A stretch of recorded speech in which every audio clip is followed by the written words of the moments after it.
Oui, je crois. Bonsoir à tous. On va essayer de commencer pas trop en retard, histoire de pouvoir terminer à peu près à l'heure. Je vais demander aux différents intervenants de venir déjà s'installer dans ces magnifiques chauffeuses. Ça va nous faire gagner un petit peu de temps. Pendant ce temps-là, vous terminez vos conversations, parce que c'est important de terminer ces conversations. Vous vous installez confortablement. Je suis très heureux d'être avec vous ce soir. C'est pas juste une formule de politesse, mais j'aime bien cet endroit. J'aime bien votre profession. Et je vais donc tenter d'animer cette soirée intitulée « Avocat enquêteur, avocat défenseur, mensonge ou vérité ». Alors, au-delà de l'intitulé un petit peu M6, il s'agit donc de réfléchir à votre position lorsque vous êtes chargé d'enquête interne à des entreprises, un phénomène qui a tendance donc à se multiplier, qui pose des questions. D'ailleurs, vous allez poser des questions, j'en suis sûr. Je m'appelle Olivier de Lagarde, je suis journaliste.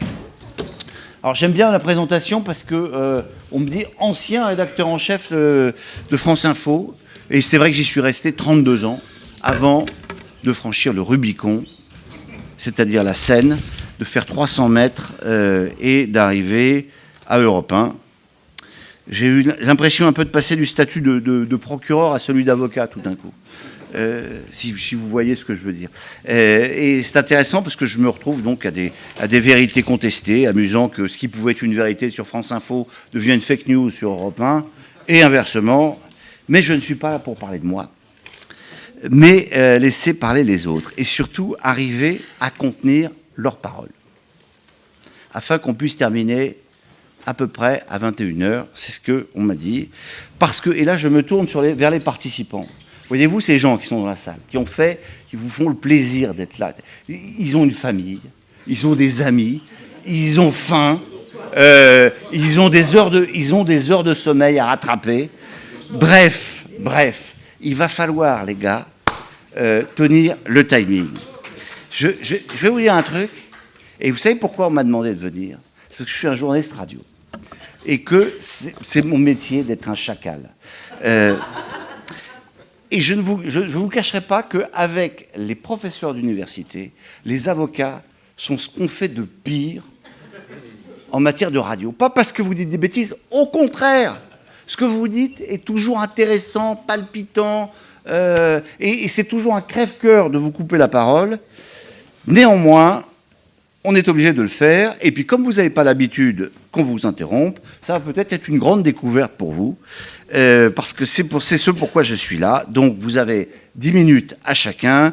Je suis là aussi, évidemment, pour vous donner la parole, faire en sorte que ça réagisse dans la salle. Moi, j'ai des tas de questions dans mes poches, mais ils en ont aussi plein leur musette. 4 parties à cette soirée: vérité judiciaire, vérité économique, l'avocat et l'enquête. Et puis, les professionnels du droit sont-ils encore crédibles ? Ça, c'est Maître de Cesse qui est en train de répondre à cette question. On va tout de suite demander à Karine Denoy-Banteux, que vous allez applaudir chaleureusement. Vous savez, qui va venir nous dire quelques mots d'introduction. Où est-elle ? Où est-ce que vous voulez vous mettre ? Au pupitre ? Alors, un mot très rapide pour vous remercier de votre présence à tous. Et je commencerai peut-être par vous dire, puisque nous sommes là pour parler d'une vérité ou des vérités, que lorsque moi je forme nos jeunes confrères, je leur parle souvent de cette merveilleuse pièce de théâtre qui a été écrite par Pirandello en 1917 et qui s'appelle « À chacun sa vérité ». Je ne sais pas si vous l'avez vue, mais en tout cas, je vous la conseille. Et dans cette pièce de théâtre, Pirandello met en scène des personnages avec des versions très contradictoires. Et finalement, ce qu'il nous raconte, c'est la manière dont la vérité peut être perçue différemment par chaque individu et comment les perceptions subjectives peuvent entrer en conflit parce que ce que chaque personne considère comme étant la vérité est influencé par ses propres croyances, son histoire, ses émotions et ses intérêts personnels. Alors notre vérité judiciaire, elle est influencée par des facteurs humains, mais repose aussi sur l'évaluation de preuves, et il est conçu finalement pour garantir à toutes les parties la possibilité de présenter leur version des faits. Alors, maintenant revenons à une histoire un peu plus récente, qui est la raison pour laquelle Louis et moi avions envie d'échanger avec vous sur ce sujet de la vérité. À l'examen du CAPA, a été posée à l'un de nos jeunes futurs confrères la question suivante. Vous avez un client qui vous dit que son beau-frère lui a fait une donation de 20 000 €. Vous regardez les pièces du dossier et vous vous apercevez qu'en réalité, c'est un prêt. Dans les mails, effectivement, votre client écrit à sa femme « On s'est tellement fait avoir par ton frère avec la maison de campagne qu'on ne va sûrement pas lui rembourser ses 20 000 €. On dira que c'est une donation et ça ira très bien. » Question posée par l'examinateur. Alors, compte tenu de ce que vous savez, est-ce que vous continuez à plaider que c'est une donation, comme le demande votre client ? Réponse du jeune futur confrère. Je prothèse ma responsabilité, je fais une lettre de réserve, mais j'ai le mandat de mon client et je plaide donc que c'est une donation. Délibéré du jury. Magistrate, présidente du jury. Il est très bien, ce jeune futur confrère, quelle éloquence ! Là, indignation de l'avocat, membre du jury.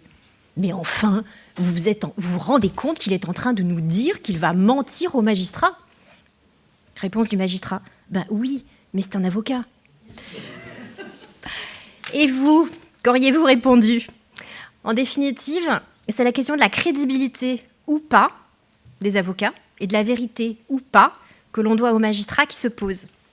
Merci à tous d'avoir accepté d'intervenir sur ces sujets et je vous repasse la parole. Merci beaucoup, Karine Benoît-Binteau. Alors, premier thème, la vérité judiciaire. On a 2 intervenants sur ce thème. Dans quelques instants, ce sera Karine Bourdier, mais d'abord, on va commencer avec Pierre-Olivier Sûr.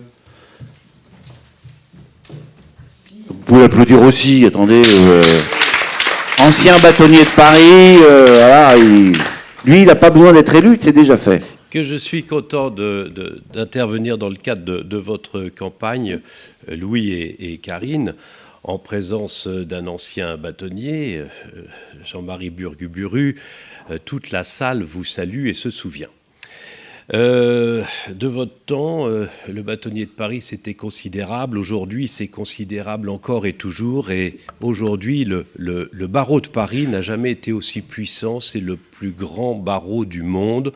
On y reviendra peut-être tout à l'heure, mais c'est sans doute la raison pour laquelle il y a lieu de se poser la question de notre ADN d'avocat au moment où les choses évoluent un peu, au moment où les locomotives de notre barreau de Paris sont le monde des affaires et l'international, au moment où les sirènes de la common law nous rappellent que là-bas, l'avocat n'a pas le droit de mentir, en tout cas, il est un auxiliaire de vérité et de vérité sous serment.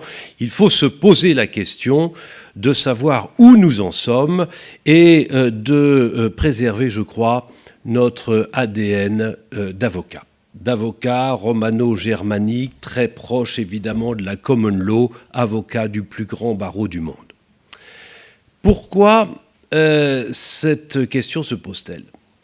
Eh bien parce que, à l'aune de l'enquête interne, de la compliance, de Sapin 2, l'avocat, lorsqu'il intervient en enquête, est évidemment devenu un auxiliaire de, sinon la sécurité juridique, du moins de la vérité de ce qu'il voit, et il ne peut pas la trahir, il est chevillé au corps à cette vérité, et c'est bien.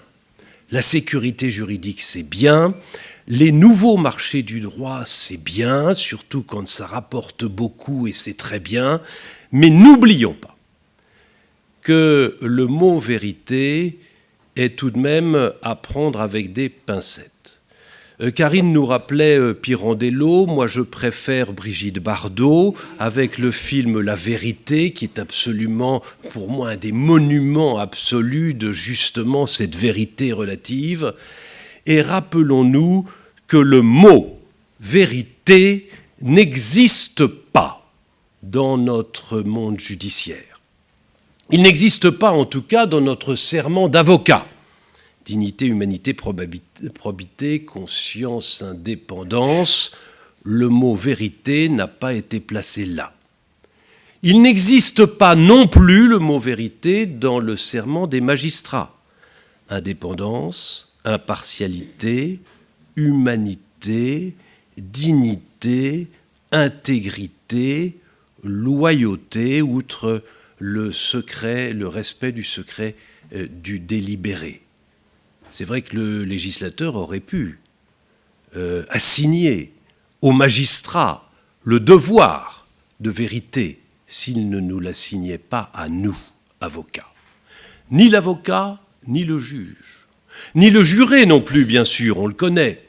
Vous jurez, promettez d'examiner avec l'attention la plus scrupuleuse les charges qui seront portées contre Is de ne trahir ni les intérêts de l'accusé, ni les intérêts de la société qui l'accuse, ni les intérêts de la victime, de ne communiquer avec personne, jusqu'à preuve de n'écouter ni la haine ou la méchanceté, ni la crainte ou l'affection. Certains d'entre nous le connaissent par cœur. Le mot « vérité » n'existe pas, ni dans le sermon de l'avocat, ni dans le sermon du juge professionnel, ni dans le sermon du juré d'assises. Et lorsque on veut regarder plus loin et rechercher le mécanisme de ce qui va déterminer le juge à juger, c'est-à-dire l'alchimie très extraordinaire de ce qu'on appelle au pénal l'intime conviction, le mot « vérité » n'existe pas non plus. La loi ne demande pas compte à chacun des juges et jurés composant la cour d'assises, doit faire particulièrement dépendre la plénitude et la suffisance. Le mot « vérité » n'existe pas. Alors, allons plus loin. Le mot « vérité » existe-t-il dans le Code de procédure pénale ? La réponse est oui, mais seulement à 2 endroits. C'est peu. Le témoin. Le témoin prête serment de dire la vérité, rien que la vérité, toute la vérité. Le législateur considère que c'est tellement rare, tellement unique, tellement exceptionnel, une exception, qu'il met dans la même formule, dans la même phrase 3 fois, le mot « vérité ». Le pullover est-il rouge ou le pullover est-il bleu ou le pullover est-il noir? Le témoin est là non pas pour juger, mais pour dire ce qu'il a vu. Et pareil pour l'expert. Encore que, bizarrement, dans le serment de l'expert, le mot « vérité » n'existe pas. Mais le mot « vérité » existe une 2e fois dans le Code de procédure pénale. C'est lorsque le juge d'instruction participe à tous les moyens à la manifestation de la vérité. Et oui, le juge d'instruction. Et le mot « vérité » existe aussi pour le président du tribunal correctionnel dans le cadre de la phase d'instruction d'audience, les actes, la manifestation de la vérité, l'instruction quand on recherche, mais pas quand on juge.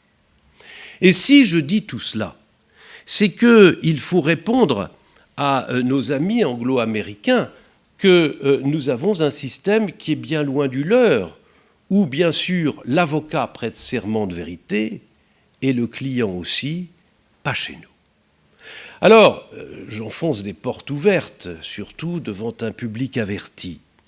Mais là où il faut, et la campagne au bâtonnat est non pas le prétexte, mais le moment fondamental où nous pouvons réfléchir à notre ADN.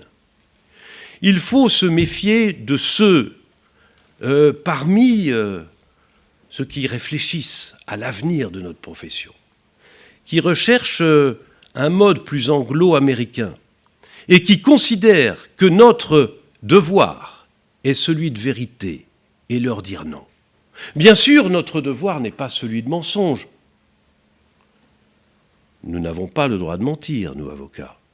Mais nous pouvons accompagner le mensonge du client, dont nous ne savons pas si c'est un mensonge ou pas, la vérité de notre client, la vérité relative de notre client. Alors, ce n'est pas son mensonge, ce n'est pas notre mensonge, c'est la vérité relative du client, et nous avons le devoir, bien sûr, de lui faire prendre le chemin qui va vers la meilleure défense qui sera la sienne.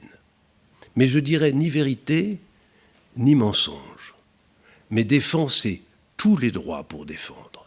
Et c'est ça, notre ADN d'avocat, et c'est ce que, actuellement, la loi Sapin II et notre mission d'avocat dans l'entreprise nous conduit à réfléchir profondément. Bien sûr, on y va dans l'entreprise.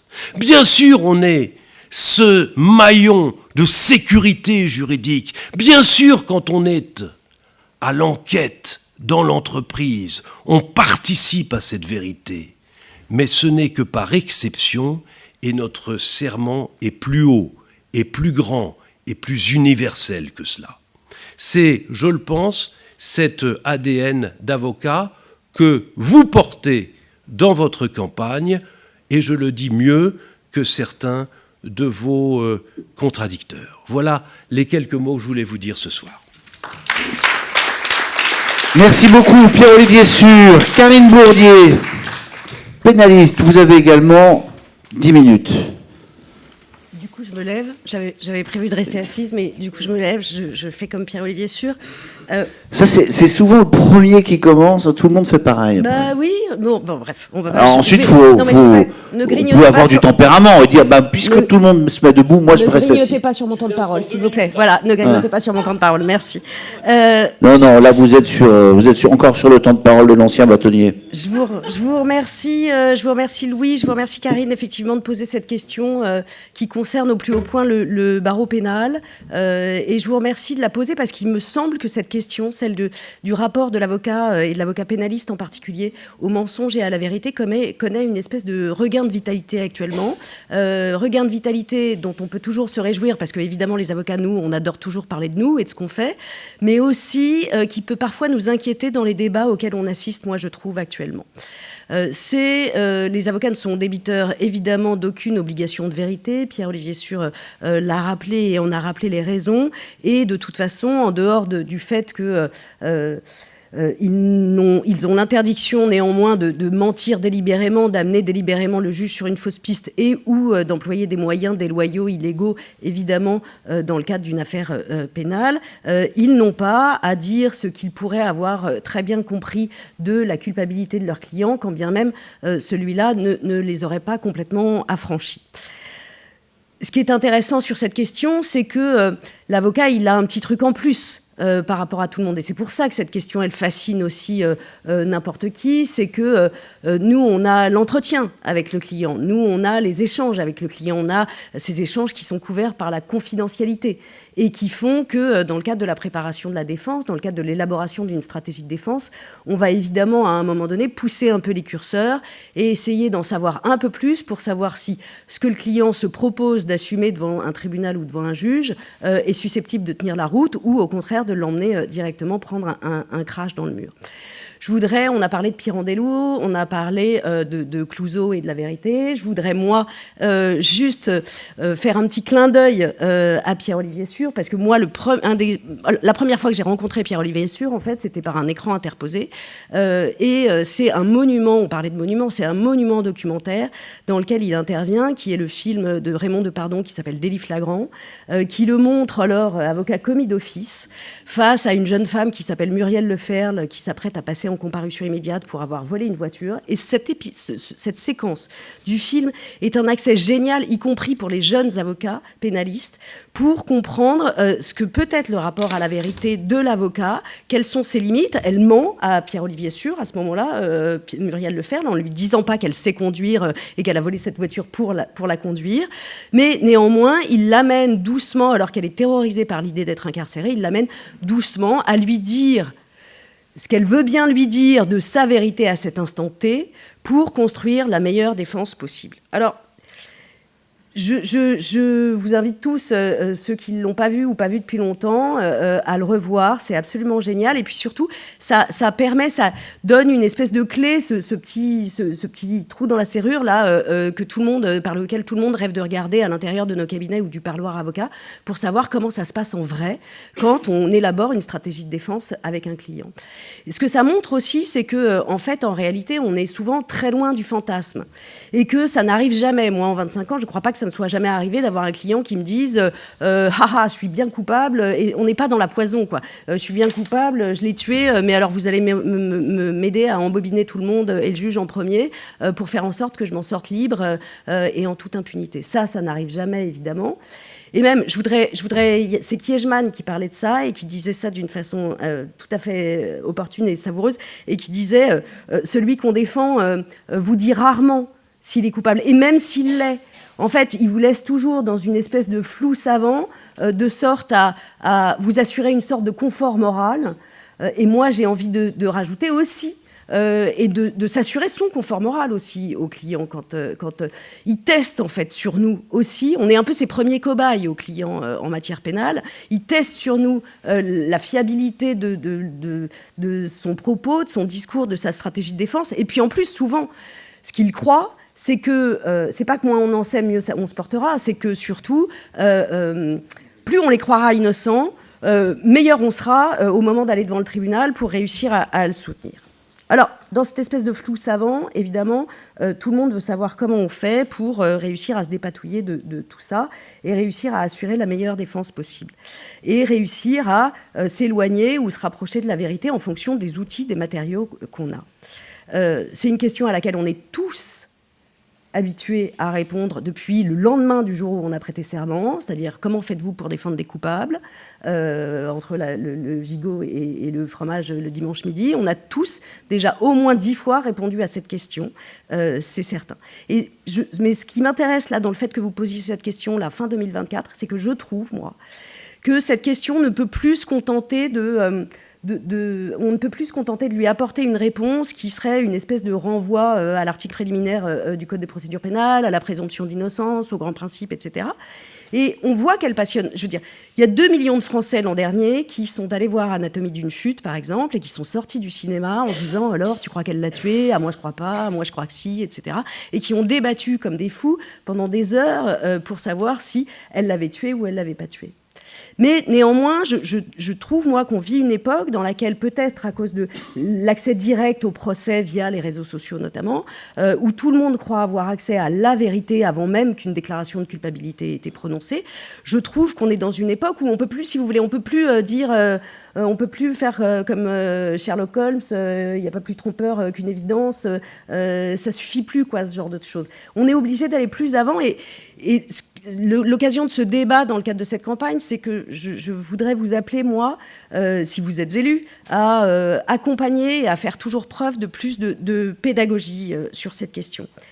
Parce que, si vous voulez, si on se replace 30 ans en arrière, on se souvient par exemple d'Henri Leclerc, qu'on vient de perdre et qui est évidemment notre icône à tous, qui sortait d'une reconstitution à la mode du Caire dans le cadre de l'affaire Richard Roman et qui se faisait prendre à partie par une foule sanguinaire qui lui arrachait sa chemise. Et il y avait Henri Juramy de Marseille qui était juste à côté de lui, qui finissait en ayant été frappé au visage parce qu'il défendait des coupables et parce qu'il mentait. Parce que s'il défendait des coupables, c'est qu'il défendait le mensonge. Avant, évidemment, que Richard Roman soit innocenté à la fin de cette affaire judiciaire et que Henri Leclerc, on ne l'embête plus de cette façon-là. Mais ce que je veux dire, c'est que le débat sur le mensonge, aujourd'hui, il est vraiment revisité, je trouve, et il est complètement revivifié, mais d'une façon qui est parfois assez inquiétante. C'est-à-dire que moi, ce que je crois lire, ce que je crois entendre, ce que je crois voir dans les débats actuels, dans l'opinion publique,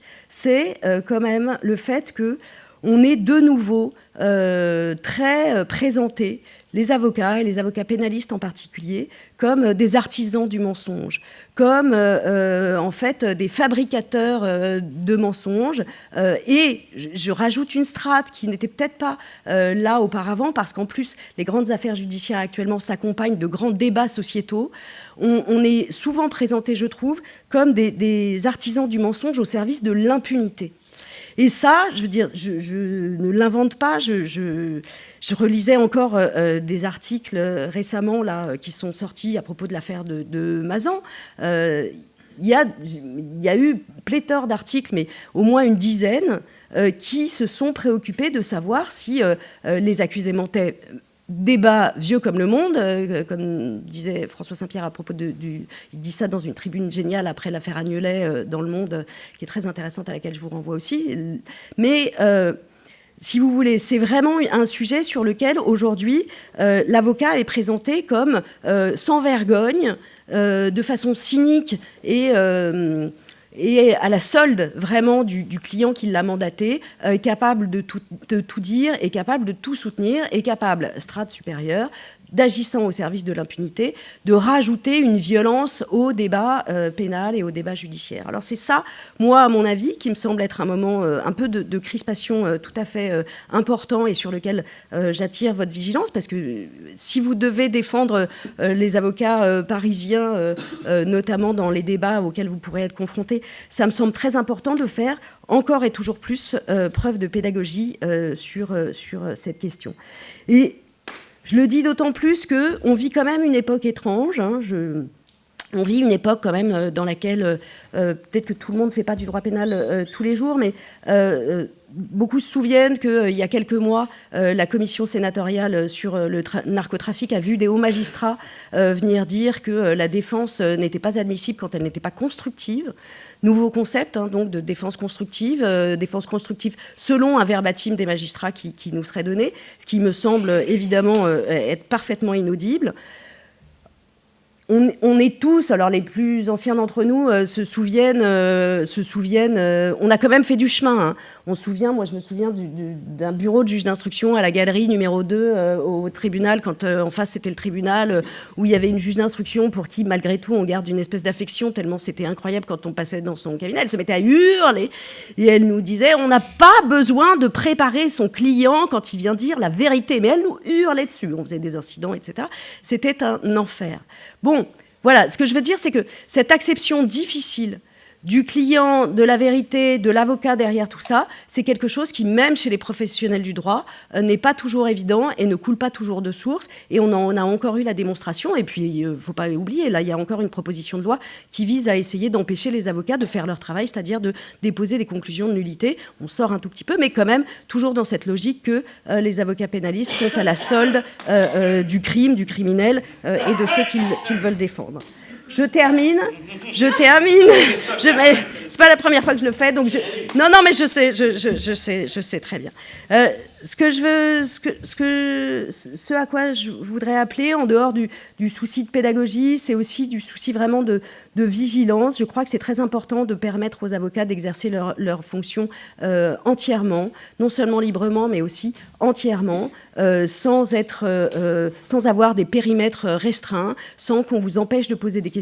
Le débat actuellement, il est vraiment de se poser en matière pénale de l'avocat peut-il tout dire et a-t-il le droit de... Et je parle pas de faire des vidéos sur TikTok à la sortie de la salle d'audience, je parle du travail vraiment que les confrères font et parfois très bien en salle d'audience. Est-ce qu'on peut encore questionner par exemple une partie civile qui est une partie adverse et qui redouble l'accusation quand on est avocat pénaliste? Ça me semble très important que vous soyez là pour venir toujours continuer d'être extrêmement vigilant sur l'importance qu'il y a à laisser à l'avocat dans l'exercice de ses fonctions, qui est tellement capitale parce qu'elle est là pour assurer le respect des droits de tous et qu'en fait, à chaque procès se joue le respect des droits de la société tout entière. C'est très important que vous soyez toujours hyper vigilants sur cette question, de sorte à ne jamais faire en sorte que les avocats doivent abdiquer de leur mission. Merci beaucoup. C'est pas ma quinte de tout qui vous a empêché de conclure, j'espère. Ben, j'ai remarqué ça. Merci, non, c'était vraiment très intéressant. Donc voilà pour le premier thème, la vérité judiciaire. On prendra toutes les questions à l'issue des différentes interventions. On va maintenant parler de la vérité économique. Et je voudrais remercier particulièrement Thomas Feckel, Mathias Feckel, Thomas Feckel, pourquoi Mathias Feckel d'être là avec nous ce soir, parce que normalement, il ne devait pas être là. Il ne pouvait pas, il y avait une impérative d'agenda, des gens beaucoup plus importants que vous à voir, mais il a dit non, je viens quand même parce que je viens soutenir le futur bâtonnier, la future vice-bâtonnière, et donc il est là ce soir. Mais à l'issue de son intervention, qui va durer 10 minutes, peut-être même un peu moins, il va devoir filer, malheureusement, mais donc je vous demande de l'applaudir en amont.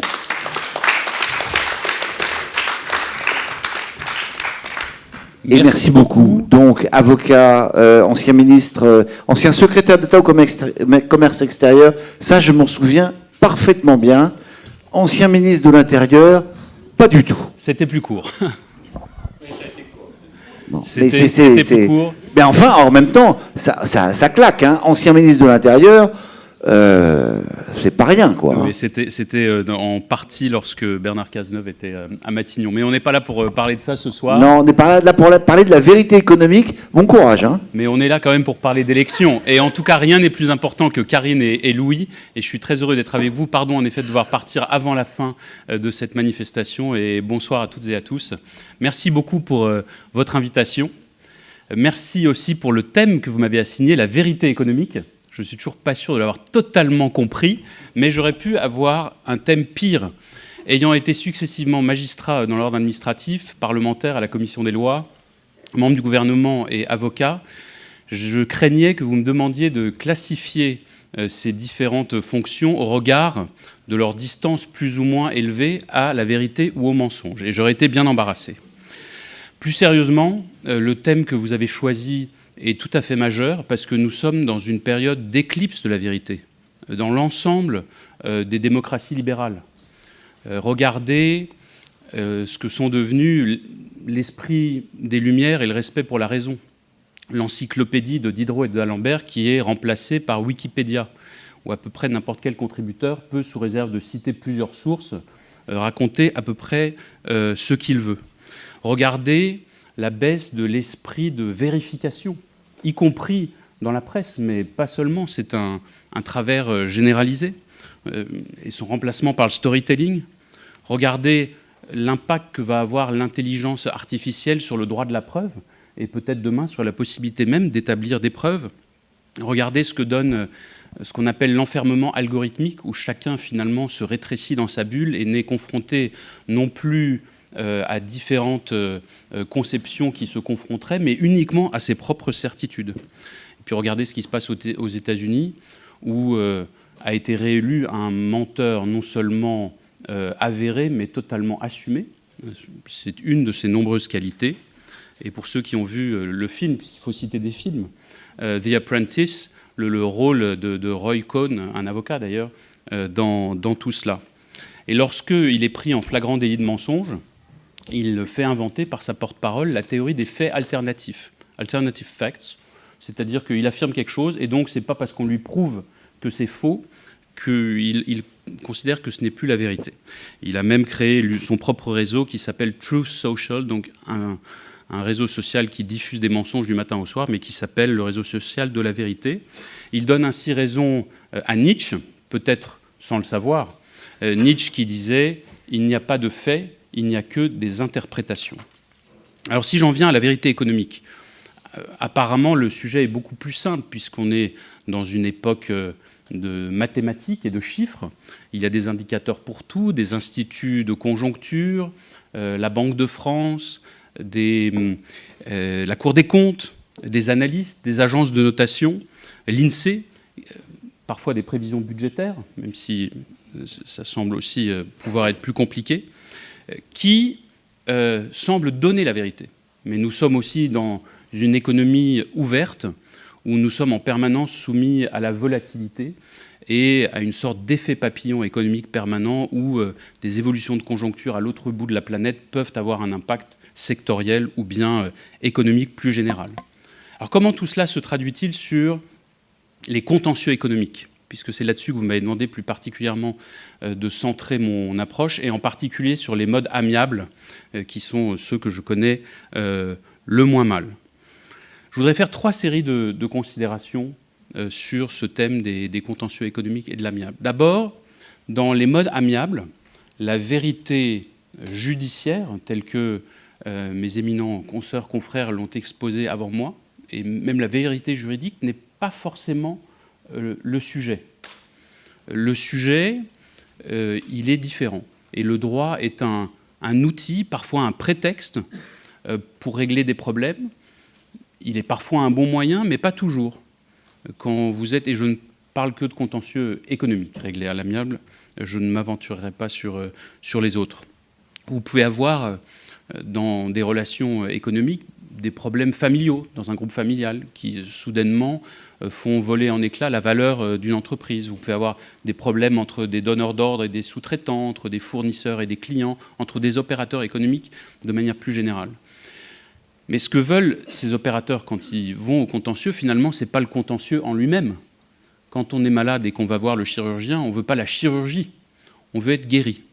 C'est la même chose dans les contentieux économiques, et bien souvent, ce que souhaitent les clients, c'est une solution à leurs problèmes qui peut passer par d'autres moyens que par le droit, même si, encore une fois, le droit est parfois la solution ultime à leur disposition. Donc la vérité juridique n'est pas forcément le premier enjeu.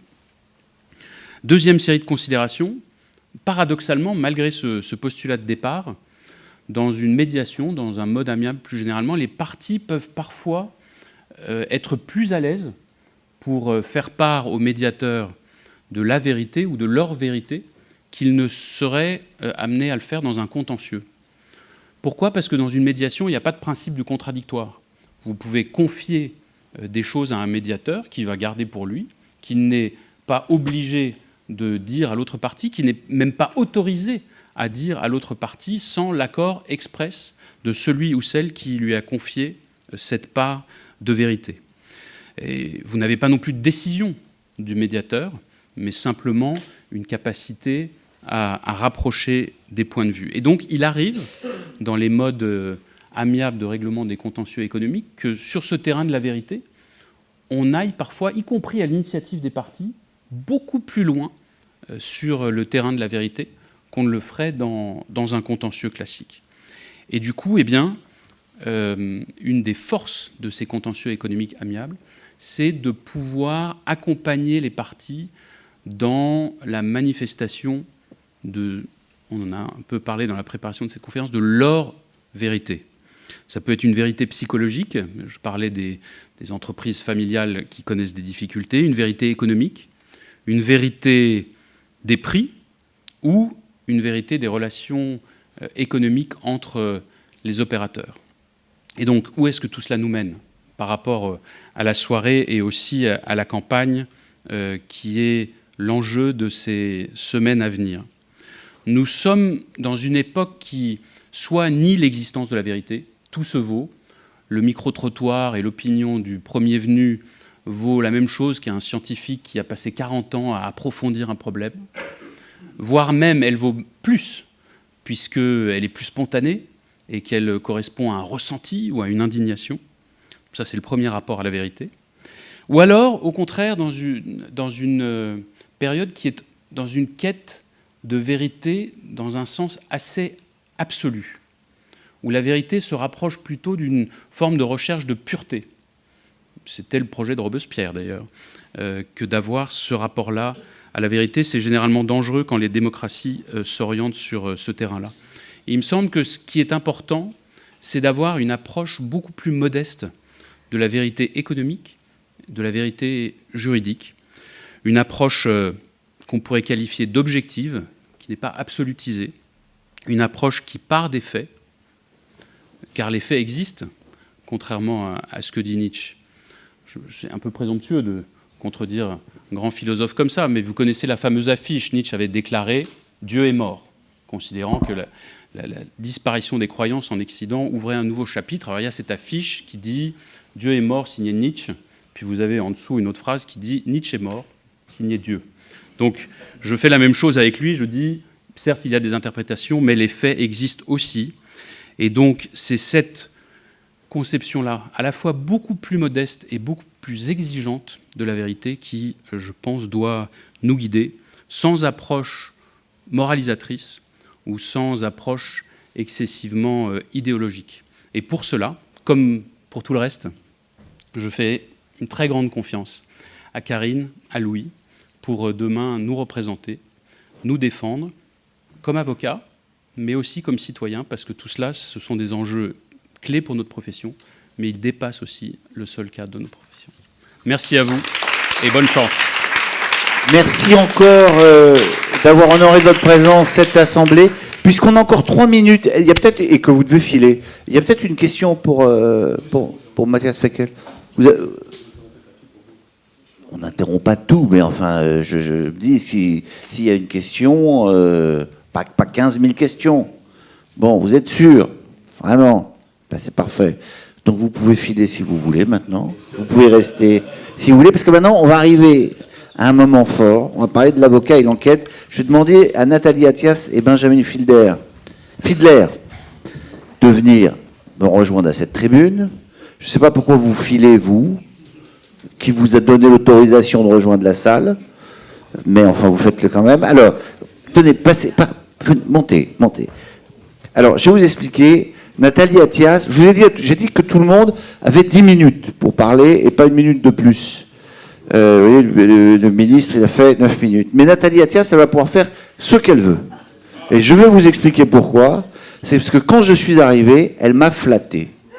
Et moi, je suis journaliste professionnel, donc je ne fonctionne qu'à l'ego. Donc, Nathalie Attias, ça va être à vous de vous exprimer. Vous faites 2h30 si vous voulez, je ne vous interromprai pas. C'est adorable. Mais rassurez-vous, en fait, nous, on a décidé de rester assises et de converser plus que de faire une présentation, parce que je pense que moi, personnellement, je n'ai pas... Oui, moi, je ne pense pas avoir le talent de Pierre-Olivier Sûr et de Karine Bourdier. Et donc, je pense que le sujet de l'enquête, en fait, se prête plus à une conversation. Donc, vous faites vos 20 minutes, là, toutes les deux. Vous mettez vos 10 minutes chacune au pot. Oui, on va être très complémentaires, absolument, on partage. Alors, juste un mot liminaire pour vous présenter l'ANAES, l'association que j'ai créée, qui est une association donc nationale d'avocats enquêteurs en droit social. Pourquoi en droit social? Parce que il y a 1 an et demi, je crois, de mémoire, au CNB, s'est tenu un colloque sur la pratique de l'enquête interne, et on a observé une vraie divergence d'approche sur un point particulier que tu vas développer, je pense, Benjamin, qui est qu'en matière de compliance, les avocats font des enquêtes pour leurs clients. Ce qu'on peut comprendre sur certaines thématiques, notamment sur les enquêtes corruption, anticorruption, on peut comprendre que l'entreprise demande à son avocat de faire une consultation, de faire un audit sur l'existence ou non de fraude. Mais nous, en droit du travail, on s'est aperçu que le sujet de l'indépendance était axial pour arriver à légitimer, en tout cas, l'enquête dans la loyauté, dans l'impartialité qu'elle va présenter. Et donc, on s'est dit avec Benjamin que toi, tu traiterais plutôt le sujet de l'indépendance. Oui, tout à fait. Je traiterai ce sujet, mais je pense que, en introduction... Parlez bien dans le micro. Ouais. On vous entend bien. Il est allumé ? Il est allumé. Il est allumé. Voilà. Regardez, vous savez, vous le posez sur le menton. C'est le premier cours de radio. Vous le posez sur le menton, comme ça, quand vous tournez la tête, le micro tourne avec vous. Comme ça, on n'entend plus. Là, on vous entend, mais on vous entend plus. Bon, pourquoi on parle des enquêtes internes et beaucoup en droit du travail? C'est parce que les enquêtes, elles se multiplient. Ça demande... je crois que c'est la matière qui engage le plus les avocats sur ce terrain-là. Donc ça, c'est une chose. Pourquoi? Parce qu'on a parlé beaucoup de l'influence anglo-saxonne sur les enquêtes internes, mais nous, on a une cour de cassation qui nous invite à enquêter de manière quasi systématique à chaque fois qu'il y a un signalement, que ce soit une loi Sapin ou autre chose. Et on a une série de décisions aussi, qui nous expliquent que si on n'enquête pas, on est potentiellement responsable. Il y a une multiplication des signalements. Les directions juridiques et les directions des ressources humaines sont totalement dépassées par ce phénomène-là, et elles se tournent vers leur interlocuteur naturel, qui est l'avocat. Ouais.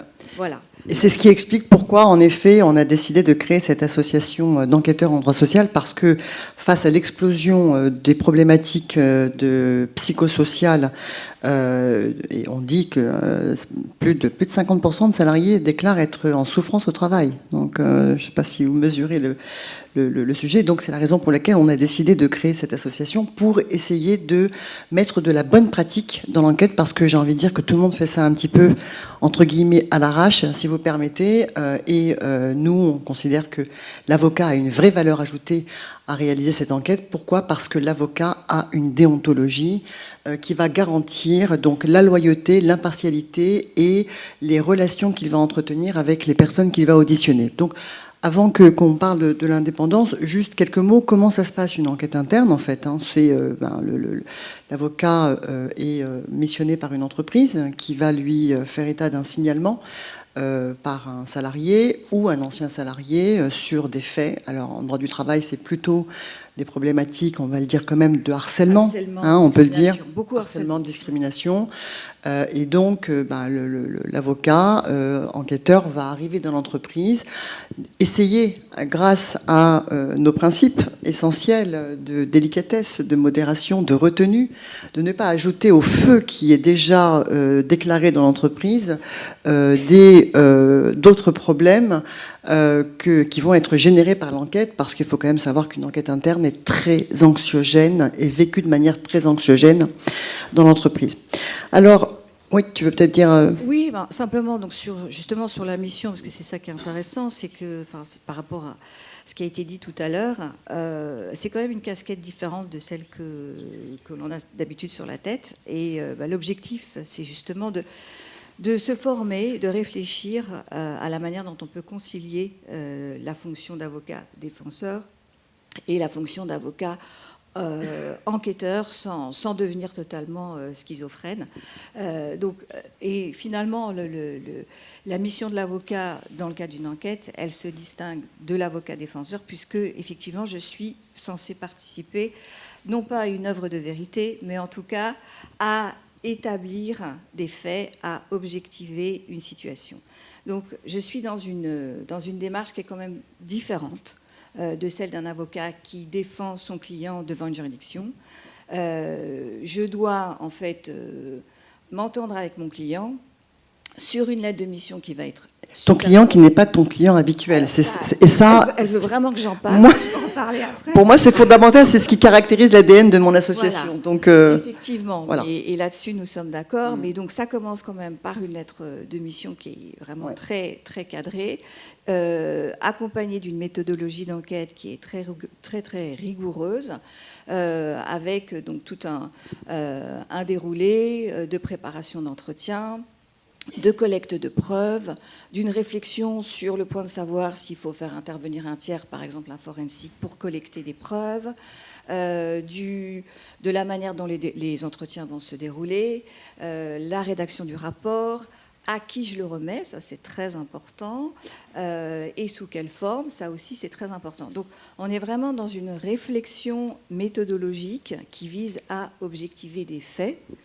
Donc, démarche quand même très différente. Alors, si on peut dire juste un mot, j'entends souvent que avocat enquêteur est un nouveau métier, ça me hérisse le poil, entre guillemets, parce qu'en réalité, tu viens de décrire ce que tu réalises pour ton client quand il te demande d'enquêter, et ton rapport, c'est ni plus ni moins qu'une consultation. C'est-à-dire, on va d'abord vérifier la matérialité des faits et qualifier juridiquement les faits qu'on a pu établir. Donc, c'est en réalité une pratique nouvelle, certes, mais ce n'est pas un nouveau métier parce qu'on est réellement dans la mission de conseil de l'avocat. Juste maintenant, peut-être pour introduire le sujet, qui est celui de la vérité et du mensonge. Tout à l'heure, monsieur le bâtonnier Pierre-Olivier Sûr nous a parlé donc de cette exception dans le Code de procédure pénale sur le mot vérité, qui donc n'existe pas dans notre système judiciaire. Il n'existe pas davantage dans l'enquête interne. Et il y a une différence fondamentale parce qu'en fait, à la rigueur, on pourrait considérer que l'avocat enquêteur se comporte entre guillemets comme un juge d'instruction puisqu'il va auditionner des personnes, essayer ensuite de démêler la vérité à partir de la confrontation qu'il va opérer entre les différentes déclarations. J'insiste sur le fait que confrontation ne correspond pas à une confrontation physique, parce que la confrontation physique est peut-être vécue de manière extrêmement violente, et on a vu des cas d'enquête dans lesquels la confrontation a généré un accident, une déclaration d'accident du travail. En revanche, il est important d'indiquer que l'avocat enquêteur n'a aucun pouvoir coercitif. Et ça, c'est fondamental parce que les personnes qui viennent parler devant l'avocat enquêteur, c'est parce qu'elles le veulent. Et si elles le veulent, c'est parce que précisément l'avocat enquêteur doit déployer des outils qui vont lui permettre de libérer la parole des personnes qu'il va entendre. Précisément parce qu'ils ne sont pas obligés de lui parler. Donc, ces outils, ça va être quoi ? Ça va être... Alors toi, tu vas parler de l'indépendance, mais moi, je vais, avant que tu embrayes sur ce sujet qui est fondamental, ce sont les outils de la médiation, en fait, ni plus ni moins. C'est-à-dire les outils qu'on apprend lorsqu'on se forme au mode de règlement amiable des différends, que vont être l'écoute active, la reformulation, et puis nos principes essentiels. C'est-à-dire, ça va être la loyauté qu'on va avoir à l'égard de la personne qu'on a en face de soi, la délicatesse, la modération, la loyauté. La transparence n'existe pas dans nos principes essentiels, mais elle est induite de notre devoir et de notre principe de loyauté. Et donc, dans la loyauté, j'indique en effet, j'inclus cette transparence que tu évoques. Mais je pense que ce qui est au-delà de ces principes essentiels va vraiment permettre à la personne auditionnée de parler, c'est la conscience qu'elle a que l'avocat qui enquête n'est pas l'avocat de l'entreprise. Et donc il n'est pas là pour servir les intérêts de l'entreprise, il est là pour servir la manifestation de la matérialité des faits, parce que je ne veux pas dire la vérité.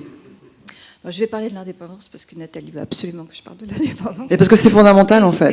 Est-ce que je peux poser une question? Parce que, comment ça se passe dans une entreprise? Enfin, comment ça se passe quand on est avocat d'une entreprise? Vous êtes avocat, conseil depuis des années, et puis il y a une enquête interne qui est diligentée, et on va faire venir un autre avocat pour mener cette enquête. Comment est-ce que vous le voyez venir? Comme un intrus qui... Au contraire, c'est très bien vu. Prise souvent avec le client. Oui, très souvent. Non, mais attendez, vous me dites ça comme ça parce que... Parce que en fait, très souvent... Il y a du monde là, mais... En fait, comment ça se passe? Très souvent, l'avocat conseil de l'entreprise est informé par son client de ce qui lui arrive. Il lui dit, voilà, j'ai un signalement. L'avocat évalue avec son client le niveau de gravité ou de dangerosité ou de risque judiciaire qui peut sortir du signalement qui a été fait qui a été porté à la connaissance de l'employeur. Et donc, l'avocat de la société va, parce que Benjamin nous l'a rappelé, la Cour de cassation, à la limite, quasiment impose le déclenchement d'une enquête.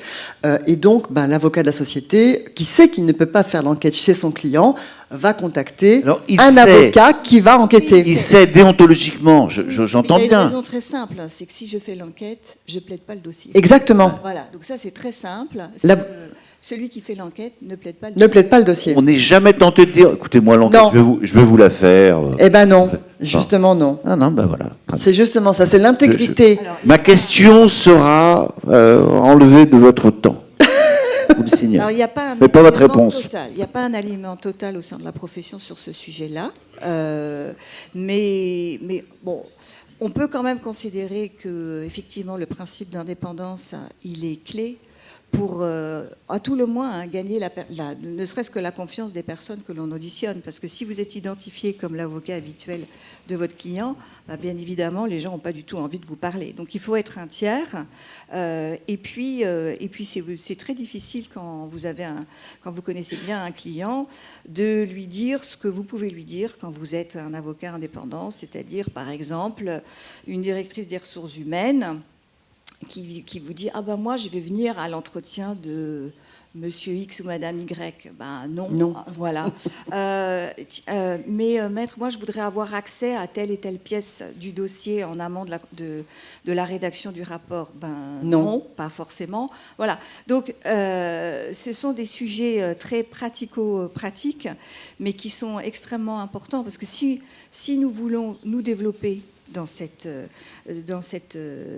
matière que constituent aujourd'hui les enquêtes, et qui sont effectivement intéressantes et rémunératrices. Et il n'y a pas de raison que les avocats n'occupent pas la place qu'ils doivent. Tu peux dire quand même qu'aujourd'hui, ce sont les cabinets de conseil qui essayent. Et oui, les cabinets de conseil, on a beaucoup de concurrents. Il y a les cabinets de conseil, il y a les cabinets aussi de psychologues. Il y a énormément de concurrence sur cette matière-là parce qu'elle est rémunératrice.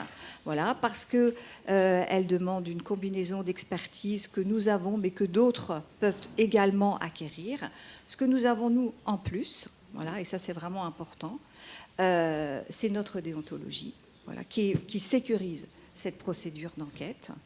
Et puis un secret professionnel aussi. Il ne faut pas oublier d'en parler. Le secret professionnel de l'avocat dans le cadre de l'enquête, c'est quelque chose qui compte beaucoup. Et alors, et le conflit d'intérêt aussi, parce qu'il arrive dans une enquête interne que, missionné par le client, on s'aperçoit que celui qui vous a missionné s'avère être le mis en cause. On le découvre dans les débuts de l'enquête. Et on se dit, mince. Ça, c'est que tes dossiers, Nathalie. Et ça arrive. Ça peut arriver. Et là, on sent bien la difficulté qui peut se poser à l'avocat qui a l'interdiction de conflit d'intérêts. Alors, c'est exceptionnel, mais ça peut arriver. Et donc, Benjamin, vous disiez que la déontologie est un cadre sécure. Mais pour moi, c'est même une boussole. Parce qu'il en va de la loyauté de l'enquête. Et la loyauté de l'enquête, derrière, va permettre de l'utiliser comme un moyen de preuve devant un tribunal. Alors, moi j'aime bien de temps en temps mettre les pieds dans le plat avec des sujets un peu clivants, et ça permettra à Carbon de jouer là-dessus, mais je vous parlais de comment on arrive finalement à démêler la vérité quand on entend des personnes, on auditionne des personnes. Alors bon, aujourd'hui, je vous ai dit quels sont les outils, on va utiliser les outils humains qui viennent des modes de règlement alternatifs des différents, mais à l'avenir, est-ce qu'on nous mettra des outils d'intelligence artificielle pour détecter la vérité? Et donc ça, ce sont des sujets prospectifs que notre excellent Louis de Gosse va devoir tenir compte, parce qu'on parle beaucoup d'IA générative, on dit que c'est formidable, etc. Mais il va se poser à un moment donné la question de la régulation des outils d'IA générative, puisque précisément les outils d'IA générative, pour arriver aux objectifs qui sont demandés par les humains qui leur posent des questions, peuvent arriver à tricher et à mentir. Donc ce sont des sujets en matière d'enquête. Est-ce qu'on peut finalement se faire aider par des outils pour déterminer si la personne qui est en face de nous ment? Moi, je ne le crois pas. On ne l'espère pas, surtout. Non, on ne l'espère pas. Et pareil, la vérité, parfois, se cache derrière la stratégie du mensonge. Pourquoi les gens mentent? Et donc, l'avocat enquêteur va devoir essayer de comprendre pourquoi la personne qu'il a en face de lui est en train de lui mentir, parce qu'il le voit. Il le voit parce qu'il a déjà entendu d'autres personnes, et il voit que la personne... Et donc, pourquoi elle ment? Et il faut essayer de comprendre. Et tout ça, on peut s'aider d'outils tels que la psychologie comportementale. Voilà, enfin, nous... Donc, vous l'aurez compris, c'est un sport extrêmement complet. Difficile. Avec une grosse charge mentale pour les avocats. Un équilibre délicat, mais quand même assez passionnant. Et sur lequel, en fait, si on veut vraiment avancer et être performant, il faut se former. C'est vraiment important de se former, donc de se former à la technique, en fait, d'audition, de se former aussi, de confronter sa pratique à celle des autres avocats qui pratiquent aussi l'enquête interne, de contribuer, je pense, aussi à l'amélioration de nos pratiques, de l'expertise que l'on peut acquérir. Voilà, donc un autre chantier pour le futur bâtonnier, la vice-bâtonnier. Mais pour conclure juste, je vais dire comme monsieur le bâtonnier sûr, enfin, il n'y a pas de vérité dans l'enquête, il n'y a que la matérialité des faits qui doit être établie. Et on s'arrête à ça. Voilà. J'ai une dernière question de béotien absolu, et pardon, mais je veux comprendre. En fait, c'est une nouvelle discipline de l'avocat. Vous êtes spécialisé désormais dans les enquêtes, ou est-ce que vous faites ça un peu à la demande? Est-ce qu'on va aller vers des cabinets d'avocats qui ne feront plus que ça, ou... Tu peux le dire, ça? Oui, peut-être.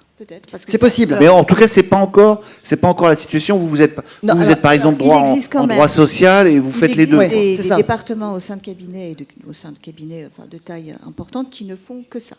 Ils ne font que de l'enquête loi Sapin. Ils ne font absolument que ça.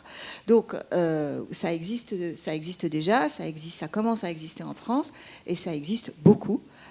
Aux États-Unis. Mais chez les avocats en social aussi. Et en Angleterre. Donc, parce que ça répond à une demande de marché. Oui. Voilà. Donc forcément, la profession, elle s'empare du sujet et effectivement, il y a des avocats qui ne font que ça. Nous considérons qu'on peut tout à fait pratiquer l'enquête interne et faire autre chose dans le cadre... Ce qui est mon cas, par exemple. Moi, je suis avocat en droit social à 100% et je fais des enquêtes internes. Dans d'autres, pour d'autres clients. Oui, bien sûr. Vous Jamais jouez pour pas mes clients. uniquement dans Jamais chaque pour camp. mes clients. Jamais pour mes clients. C'est parce que c'est la charte de bonne pratique que nous avons mise en place avec notre association, l'ANAES. Et l'objectif de l'ANAES, c'est précisément parce qu'il y a un marché pour les avocats, que ce marché aujourd'hui est pris majoritairement par des entreprises de conseil, alors que l'avocat a toute sa place.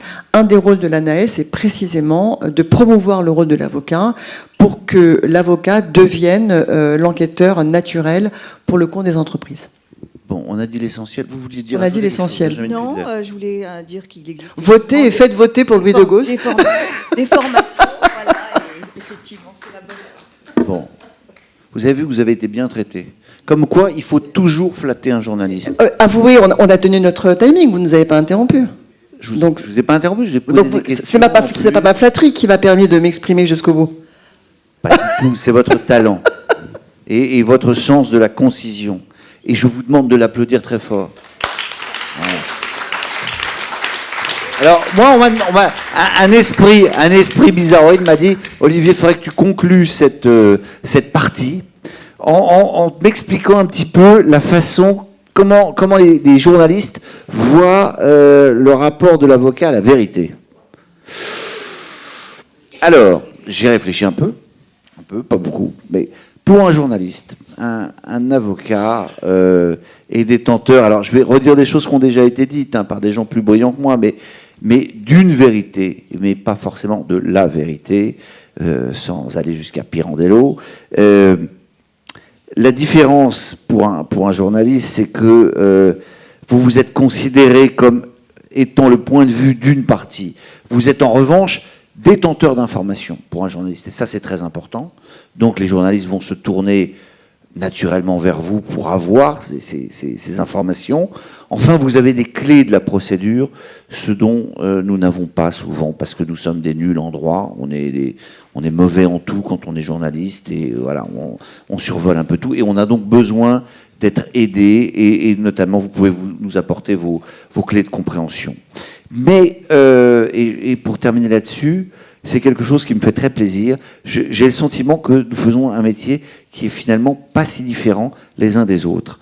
Métier à la fois technique, vous dans votre connaissance du droit, nous parfois dans notre connaissance de l'information, à la fois un métier qui est très sensible.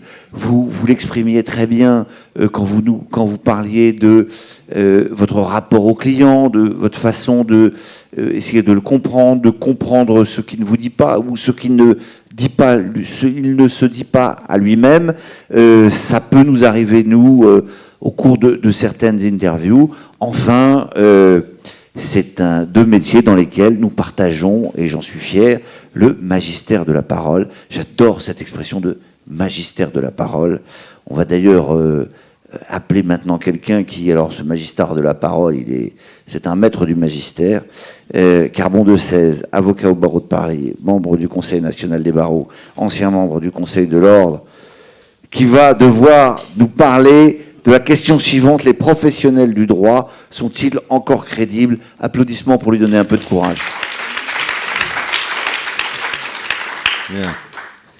Merci pour cette présentation qui aurait beaucoup fait rire mes parents et après laquelle je ne peux être que décevant. Donc, c'est un véritable message amical. C'est pour ça. Vous avez bien compris l'esprit de la soirée. Bon, la réalité, ne tournons pas autour du pot, c'est que nous vous entourons, Karine et Louis, parce que nous vous aimons, parce que vos hautes qualités vont vous conduire à coup sûr aux hautes fonctions du bâtonnat et du vice-bâtonnat, parce que vous êtes crédibles et que c'est la vérité qui va s'imposer dans cette campagne. Donc nous sommes de tout cœur avec vous pour le marathon qu'il vous reste à courir avant de porter la couronne de justice qui vous attend. Maintenant, j'hésite entre deux angles d'attaque. Évidemment, il y a celui de l'exemple de Karine tout à l'heure sur ce jury du CAPA qui est tout à fait désolant. Mais il y a une chose intéressante, et c'est peut-être la seule à avoir bien compris de quoi il s'agissait, c'est la réflexion de la magistrate, qui dit « oui, mais il est avocat ». Ce qu'on peut prendre sur un ton ironique, c'est-à-dire que les avocats racontent n'importe quoi, ou sur un ton plus sérieux, c'est-à-dire l'avocat raconte ce qu'on attend de lui. Ce qu'on peut relier à ce fameux thème de la vérité qui n'est jamais ou quasiment jamais abordé dans le code de procédure pénale ou d'ailleurs dans le code de procédure civile. On n'en a pas beaucoup parlé parce qu'il n'y a pas que le témoin, il y a aussi le témoin par écrit, celui qui rédige l'attestation et qui s'engage de façon manuscrite à bien expliquer qu'il a compris qu'il est éligible à des poursuites si jamais il ment. On peut aussi mettre une clause miroir, c'est-à-dire que de même que la vérité est peu évoquée, de même le mensonge l'est très peu. Nous sommes dans une culture française, il faut le rappeler, et c'est peut-être là l'erreur, j'y reviendrai, de l'avocat qui s'est cru intelligent en disant que le candidat avait menti en poursuivant la thèse de son client. Mais il y a surtout quelque chose qui va s'imposer. Pourquoi est-ce le témoin dont on attend la vérité ? Pourquoi est-ce accessoirement de l'expert qu'on attend la vérité? Pourtant, on sait bien qu'il y a des contre-expertises, ce qui veut dire, par principe, que l'expert n'est pas infaillible dans le système juridique. C'est parce que ce sont les deux seuls dont on n'attend pas qu'ils fassent du droit. Et qu'est-ce qu'on attend d'un avocat? C'est qu'il fasse du droit. Voilà ce qu'attend la juridiction. C'est toujours très surprenant quand on entend un procureur, qui n'est qu'une partie à l'audience, comme chacun sait, et on n'a pas attendu l'arrêt Medvedev pour le savoir, ou une consoeur ou un confrère qui vient dire à l'audience ou sur un plateau de télévision, ça s'est passé comme ça. Et là, évidemment, on a envie de se lever et de lui dire, mais qu'est-ce que t'en sais? Tu y étais? Non, tu n'y étais pas. Donc, fais du droit de la preuve. Dis-nous ce qui est crédible ou ce qui ne l'est pas. Mais ne nous dis pas ce qui est vrai ou pas, parce que tu n'en sais rien. Et c'est parce que tu n'en sais rien que le législateur le savait qu'il n'a jamais prévu que tu dises la vérité. C'est pas parce qu'il te prend pour un mythomane pathologique ou un catanguais déshérité. Non, c'est parce que ce n'est pas ta fonction. Et voilà le vrai sujet de la vérité et de la crédibilité, c'est de savoir quelle est la fonction de chacun et de bien se rappeler, et ça vous aurez évidemment à vous en préoccuper, notamment dans la formation et dans la formation commune avocat-magistrat, c'est que la crédibilité passe par la compétence. Et la compétence, elle passe par un argumentaire écrit, y compris dans les matières où l'oralité est reine, par un argumentaire écrit en droit, corroboré par ce que l'on peut présenter des faits. Ce que l'on peut présenter des faits, ce n'est pas une version mensongère des faits, c'est ce qu'on en connaît par l'intermédiaire de la partie qui nous a fait l'honneur de confier ses intérêts. Et le terme d'intérêt n'est pas neutre d'ailleurs. Parce que quand il s'agit d'enquête interne, ce qu'on oublie souvent, pas ce soir, fort heureusement, c'est qu'en réalité, les parties ne poursuivent que leur intérêt. Comme dans un procès civil, comme dans un procès pénal, je reprends les mots de notre ami Mathias Fekl, quand on va voir le chirurgien, on ne veut pas de la chirurgie, mais être guéri. Il a raison. Mais quand on va voir le juge, on ne veut pas la vérité, on veut la solution, et la solution la plus proche des intérêts que l'on défend. C'est-à-dire, au pénal, l'obsession de l'avocat ne sera pas la quête de la vérité, mais la peine la plus faible quand il défend le prévenu ou l'accusé. Au civil, au commerce, au prud'homme, l'avocat va chercher à ce que les intérêts de son client soient préservés au mieux. Et ça tombe bien, son client aussi. Et ça tombe bien, la partie civile ou la partie adverse aussi. Tout le monde se contrefout de la vérité. Il n'y a que les gens, quand ils sont en face des caméras de télévision, qui viennent vous soumettre ce poncif terrible. Nous sommes venus nous constituer partie civile pour comprendre, pour connaître la vérité. Mais vous ne la connaîtrez pas. parce que ce n'est pas l'objectif du juge que l'audience soit pédagogique ou vous révèle la vérité. L'office du juge, ce sera de trancher, et de trancher en fonction de ce qui lui aura été soumis. Et ça nous renvoie à, en réalité, une question que tous les avocats se sont toujours posée. Suffit-il d'avoir raison pour convaincre? Et nous savons bien que non. Alors, pourquoi? Parce qu'en réalité, la vérité est sur un axe horizontal. Alors, je vais vous parler d'un philosophe que j'aime beaucoup, qui est le père de l'herméneutique moderne, c'est Gadamer. Gadamer, je vous vois vous marrer, faites attention parce que je vais vous offrir vérité. Je vais vous offrir vérité et méthode. Attendez, on va faire une pause. Je vais vous offrir vérité et méthode le lendemain de votre élection. Donc le 13. Si vous ne m'avez pas rendu la fiche de lecture, 600 pages, hein, moi je suis dessus depuis 20 ans. Hein. Allez, on va vous donner 10 jours. Je connais vos 2 conjoints par cœur. J'ai des moyens pour faire pression. Si vous ne m'avez pas rendu la fiche de lecture, en bas du sapin de Noël, il n'y aura rien. Il y aura à nouveau vérité et méthode. Alors, je serai vous, je resterai bien concentré, parce que sinon, je le fais. Je le fais. Et vous êtes tous témoins. Je le fais. La vérité est sur un axe horizontal, en réalité. Hein. C'est-à-dire que c'est une rencontre avec plus grand que soi, la vérité.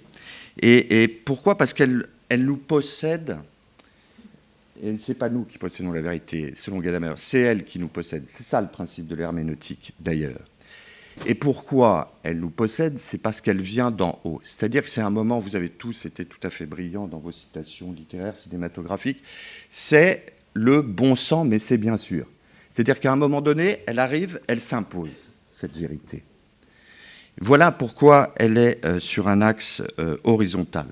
Elle peut reposer sur un argumentaire ou sur la preuve qui vont emporter votre conviction, mais c'est autre chose. La vérité s'impose. Alors que la crédibilité, elle est sur un axe vertical. Pourquoi? Parce que c'est nous qui nous mettons à croire ce qui est solide.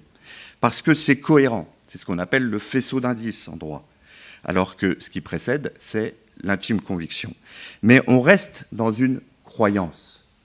Et cette croyance, eh bien, elle est tout à fait relative. D'ailleurs, la vérité judiciaire n'est qu'une vérité d'autorité. C'est pour ça qu'on parle d'autorité de la chose jugée. Et c'est pour ça que vous aurez aussi un autre chantier qui sera très intéressant. J'ignore totalement, pour répondre, si un jour l'IA sera admise par notre déontologie comme outil de travail des enquêteurs. Mais ce dont je suis convaincu, c'est que je préfère que ce soit des professionnels du droit dotés d'une déontologie qui utilisent les outils de l'intelligence artificielle que la société McKinsey. Et en réalité, vous devrez travailler sur les biais cognitifs et leur influence sur la décision de justice, sur l'administration de la preuve. Et en réalité, je renvoie à un excellent colloque qui a été animé par notre ami Laurence Azoubakri, que j'ai aperçu tout à l'heure. La réalité, c'est que l'influence croissante qui va venir, c'est l'influence des neurosciences. Et c'est pour ça que notre ami tout à l'heure se trompait quand il était dans le jury du CAPA et qu'il essayait de se faire remarquer par cette magistrate, c'est qu'il a confondu le rôle de l'avocat dans une procédure accusatoire et dans une procédure inquisitoire. Eh bien, dans une procédure inquisitoire, le rôle n'est pas le même. Et essayer de transposer ce rôle, eh bien, c'est venir trahir tout simplement son serment. Donc, chez Gadamer, c'est la raison pour laquelle la vérité est solidaire de l'existence concrète du sujet. Je vais peut-être accélérer, mais sachez qu'il y a plusieurs thèmes chez Gadamer qui permettent de s'en convaincre. L'art, et nous, ça nous fait évidemment penser à l'éloquence. Ensuite, l'histoire, et puis, évidemment, puisqu'il est versé dans l'herméneutique, le langage. Mais arrêtons-nous un instant sur l'histoire et rêvons un peu d'un moment où le barreau de Paris ou le CNB cesseront de prendre des résolutions qui vont dans tous les sens sur chaque thème sociétal à la mode, ou sur le conflit israélo-palestinien. On imagine qu'évidemment, à Tel Aviv ou à Gaza, on était impatient de savoir ce que les avocats du barreau de Paris pensaient de la solution viable du conflit. Mais pensons évidemment à autre chose.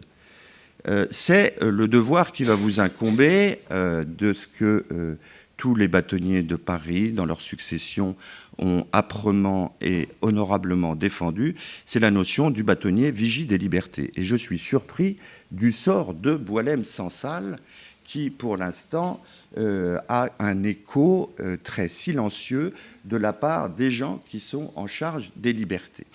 Et voilà un problème de vérité et de crédibilité. Alors imaginons, pour bien comprendre que tout ça est très relatif, imaginons que nous sommes au paradis des avocats et que nous voyons Henri Leclerc et Jacques Vergès débattre de ce que les avocats devraient mettre en place pour défendre Boualem-Sansal. Et on va comprendre ce que c'est que le biais de l'histoire chez Gadamer à travers cette petite fable.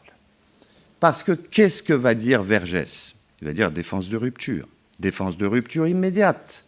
On ne s'est pas battu devant les cours de sûreté de l'État pour dénoncer que des militaires jugent nos clients, des militaires français jugent nos clients algériens, pour qu'aujourd'hui on laisse des militaires algériens juger un citoyen français. Donc on va y aller, on va leur dire, messieurs, vous n'êtes rien, vous êtes un État tyrannique qui est en train d'incarcérer un écrivain. Et donc, on va foutre en l'air le procès. Et Henri Leclerc va lui dire, est-ce que tu as pensé qu'un jour nous avons prêté serment d'humanité et qu'on ferait peut-être mieux de séduire le jury avant de lui cracher dessus et que, par conséquent, peut-être que l'intérêt de notre client n'est pas dans l'incendie, mais plutôt dans la diplomatie. Et les deux de partir chacun avec des notions historiques, mais qu'ils choisissent comme venant servir l'argument qu'ils entendent défendre, et également valable l'une et l'autre. Parce que c'est tout le problème des procès politiques, tout dépend du critère à partir duquel vous partez pour évaluer la situation et donc le scandale ou non de la poursuite. Très bien, je reçois le message. Donc, je vais abréger pour vous dire deux choses. Parce qu'il y a 600 pages, hein, donc Gadamer, c'est ça, hein? 3 exemplaires, Olivier de Lagarde. D'abord, contrairement à ce que croient souvent les avocats, l'avocat est crédible auprès du juge, non pas globalement, ce n'est pas une affaire des avocats et des magistrats, c'est l'affaire d'une relation interpersonnelle entre l'avocat et le juge, selon l'attitude à l'audience, selon la qualité des conclusions que nous avons déposées ou pas. C'est donc fonction de nos compétences qu'on nous considérera crédibles ou non et comme servant le vrai ou non. Je voudrais terminer par une chose qui, à mon avis, illustre bien tout ça. Thémis a les yeux bandés. Bon, comme chacun sait, c'est la fille d'Ouranos et de Gaïa, c'est-à-dire du ciel et de la terre, on retrouve l'axe vertical et l'axe horizontal. Mais surtout, elle a les yeux bandés. Alors, de façon assez usuelle, on nous dit qu'elle a les yeux bandés pour ne pas être influencée si tel prévenu avait un visage patibulaire et par conséquent, ça préserverait une forme d'équité. Mais l'équité n'a jamais été une source de droit dans aucun système. Moi, je pense qu'en réalité, la justice a les yeux bandés pour ne pas influencer les parties, qu'on ne voit pas qui elle regarde, comment elle le regarde. Et voilà comment nous pourrons réconcilier vérité et crédibilité avec tous mes vœux de succès, mes chers amis.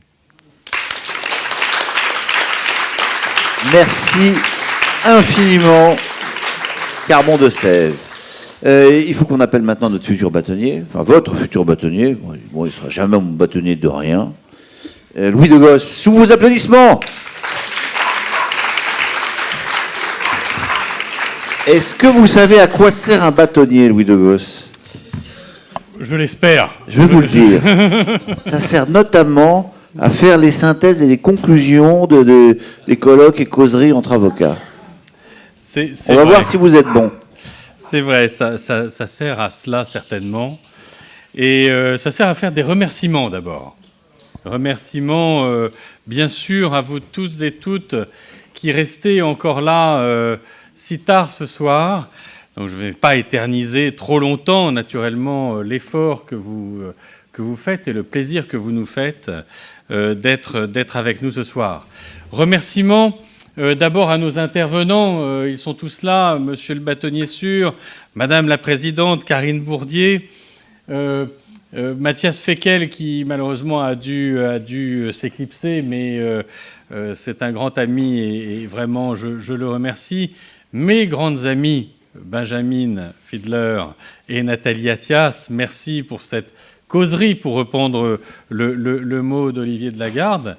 Et puis bien sûr, mon ami Carbon, qui a tout dit. En réalité, ai-je besoin de faire la synthèse? En tous les cas, la synthèse de Carbon serait compliquée, je l'avoue.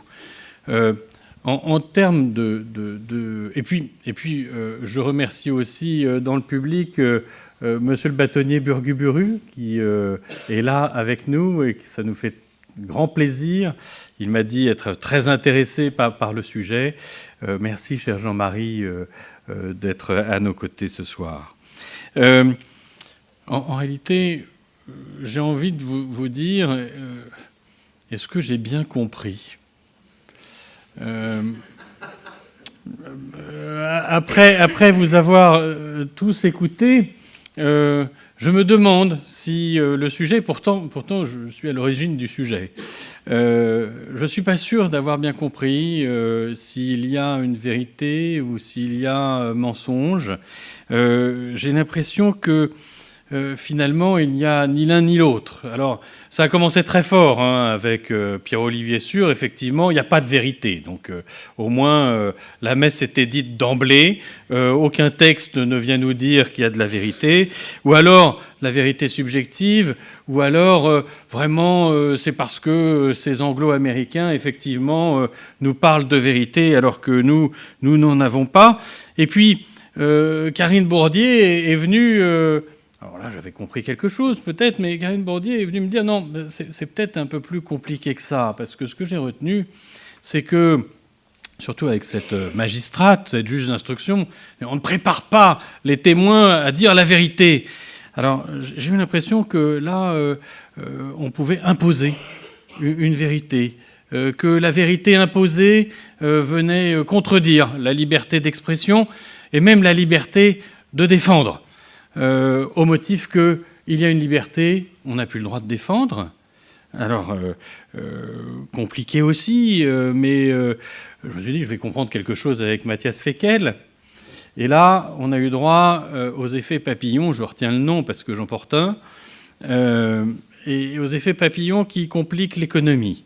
Et qui fait que, bon, il n'y a pas de vérité économique, il n'y a pas de vérité juridique, et qu'en réalité...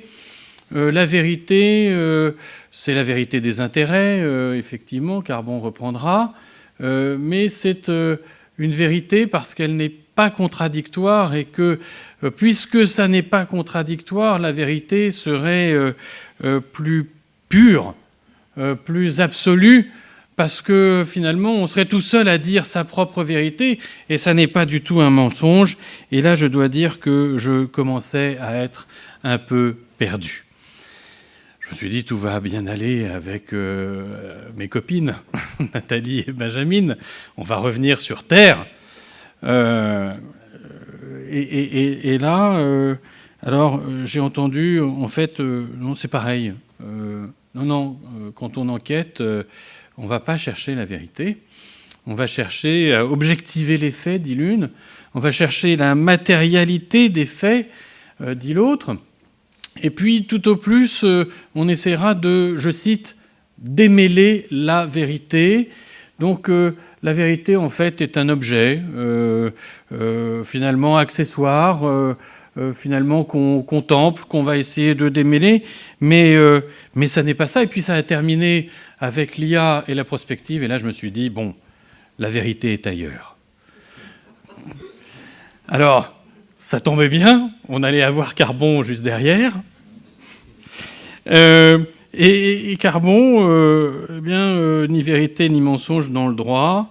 Et finalement, effectivement, c'était son sujet, la crédibilité, la compétence pour être crédible. L'objectif recherché n'est pas la vérité, c'est l'intérêt. Et surtout, le droit n'est pas la morale. Et c'est peut-être pour ça qu'on ne va chercher ni vérité ni mensonge, qu'on va chercher autre chose. Et là, je me disais, bon, ça y est, je m'y retrouve un petit peu, mais patatras, Gadamer est arrivé. Et c'est 600 pages. Alors là, la vérité horizontale, la croyance verticale, je ne sais pas si vous avez suivi, mais moi j'ai eu un peu de mal, mais ça ne m'a pas étonné avec Carbon. Je me suis dit, il y a derrière tout ça de la transcendance, naturellement. Et c'est peut-être là où on va retrouver la vérité, parce qu'on finit dans le paradis des avocats, entre Vergès et Leclerc, qui discutent. Et finalement, je me suis dit, cette question, ce débat, il est sans fin, il est éternel. Voilà, merci beaucoup. Merci beaucoup, Louis Le Gosse.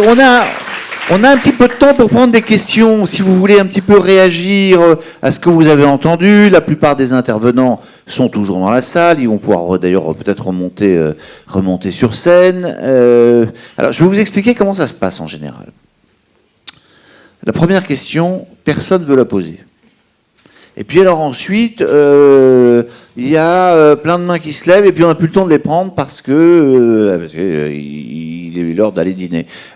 Donc, il faut que quelqu'un se lance sur la première question. Monsieur le bâtonnier Monsieur le bâtonnier, levez-vous, prenez un micro, exprimez-vous sans haine et sans crainte. Alors, je vais le faire, mais ça ne sera pas vraiment une question, ça sera une observation pour relancer le débat et pour permettre les questions qui suivront.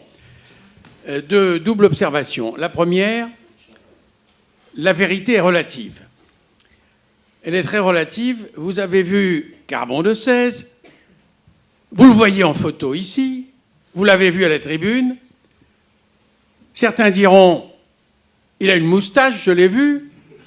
D'autres diront, il n'a pas de moustache sur la photo. Et on peut en parler pendant des heures. Et Carbon, toujours l'excellent Carbon, a tangenté un point que je voulais évoquer.